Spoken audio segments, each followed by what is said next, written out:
વાત કરીએ કે દક્ષિણ ગુજરાતમાં ભારે વરસાદ બાદ પૂરની સ્થિતિ તો ટળી ગઈ છે, પરંતુ તબાહીના દ્રશ્યો હવે સામે આવી રહ્યા છે। નવસારી હોય કે વડોદરા, સુરત હોય કે ભરૂચ, નુકસાની એટલી છે કે વાત ન પૂછો। આ દ્રશ્યો જુઓ। નવસારીમાં પૂરના પાણી ઓસર્યા બાદ ભયાવહ તારાજી જોવા મળી છે। નવસારી બારડોલીને જોડતા સુપા ગામના બ્રિજને મોટા પાયે નુકસાન થયું છે, તો હજુ પણ અનેક વિસ્તાર પાણીમાં ગરકાવ થયા છે।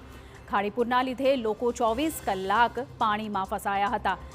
તો દશેરા ટેકરીમાં વળતર ન મળતું હોવાના સ્થાનિકોનો આક્ષેપ છે। તો બીજી તરફ વડોદરામાં ચોથા દિવસે પણ વેપારીઓને કડ વળી નથી, કારણ કે કાપડ બજાર, ફર્નિચર બજાર અને કરિયાણા બજાર સહિતની બજારોમાં આવેલી દુકાનોમાં પૂરના પાણી ઘૂસી ગયા હતા અને માહિતી અનુસાર વડોદરાના વેપારીઓને 20 કરોડથી વધુનું નુકસાન વેઠવાનો વારો આવ્યો છે।